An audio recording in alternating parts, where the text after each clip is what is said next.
Hey again, welcome back. It's our last read aloud for the week, which means it's Friday. Hope you guys are doing great and you enjoy the weekend coming up, crossing fingers for some good weather. We'll see what happens. I'm going to read you a story today called How I Captured a Dinosaur. Let's see how this goes.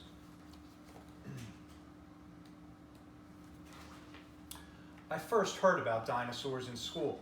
Our teacher, Mrs. Fegelman, showed the class a film all about dinosaurs. I found it very interesting. So I got 2 books out of the school library on dinosaurs, and the more I read, the more interested I became. I picked dinos for my science project. I made paper models of different kinds. Then I pasted a mirror on a board to be a pond. I made some shrubs and trees and placed the models around the mirror. I won a blue ribbon. I asked Mrs. Fegelman if all the dinos were dead. Yes, Liz, they are extinct. But there have been some strange sightings of odd-looking creatures. I started a scrapbook of these strange sightings. I found articles on Bigfoot in the Pacific Northwest and the Loch Ness Monster in Scotland. Of special interest to me was an article about sightings close by in Baja California, Mexico, of a creature that stood upright with small arms and a long tail. It just so happened that my family had plans to go camping in Baja. After school let out for summer vacation, Mom, Dad, and I packed our van with a tent, put our supplies together, and took off. I told Dad I wanted to check out the sightings, and he agreed to drive to the area mentioned in the article. Since Mom gets easily excited, I just told her I was looking for dino bones. We drove across the Mexican border and south into rugged country, canyons, mountains, sagebrush, and desert. Dad found a dirt road to the area I pinpointed on a map. There we stopped to camp. The next morning I went exploring. About a half mile from camp, I made an exciting discovery.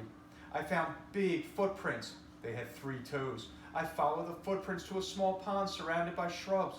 Here I found fresh prints, sunk deep in the mud. This looked promising. I decided to return after lunch. Back at camp, Mom had cooked hamburgers. She made 3 extra hamburgers for second helpings, but only Dad wanted more. I took the 2 leftovers for something I had in mind. In the late afternoon, when it wasn't so hot, I returned to the pond. I placed a hamburger on a rock near the water, and I hid in the shrubs about 15 feet away. I waited and waited. Nothing happened. I was about to give up and go back to camp when I heard a grunting noise. Looking up, I saw a creature with a large head, powerful legs, and 2 small arms. The creature moved cautiously toward the pond, then stopped when he spotted the hamburger. He looked at it and smelled it. Then he reached down and picked it up. He quickly ate the burger. Then he stood up and grunted again. He turned his head toward me. I guess he had smelled the other hamburger. There was another rock about halfway between us, so I darted out and placed the second hamburger on that rock. Then I went back to where I'd been sitting. The creature came over and ate the other burger.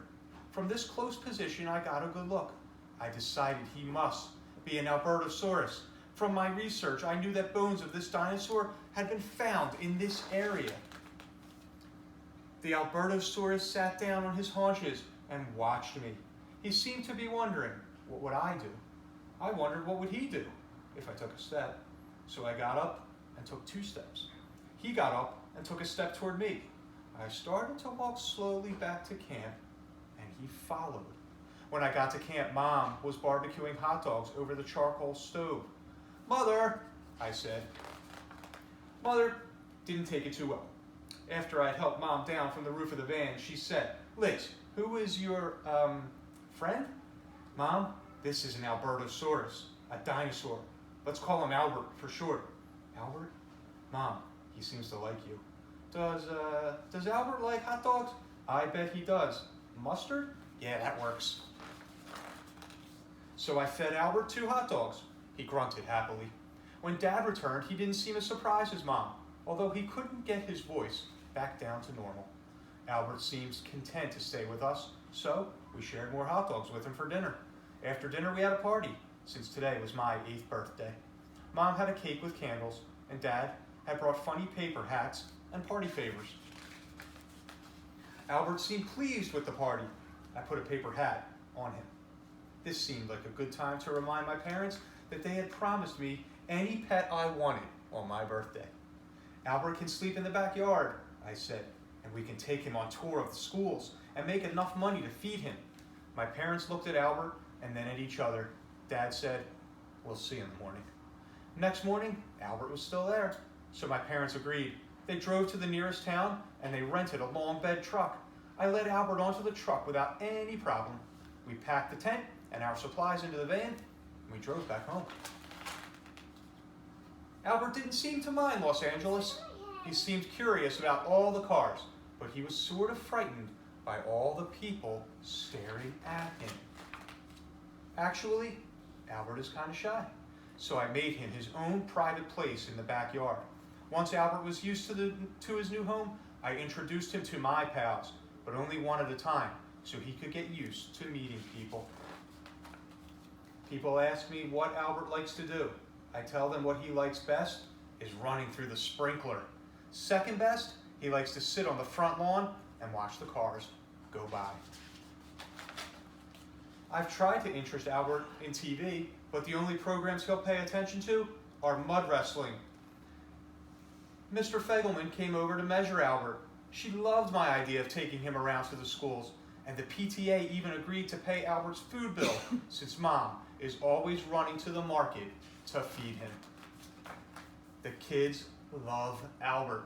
They found something he likes even better than running through the sprinkler: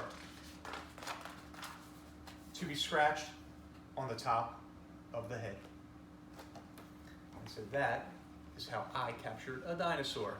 Hope you liked that fun story and the rest of the ones we read this week. Hope you guys are doing great. Enjoy the weekend, and I'll see you Monday again. Take care.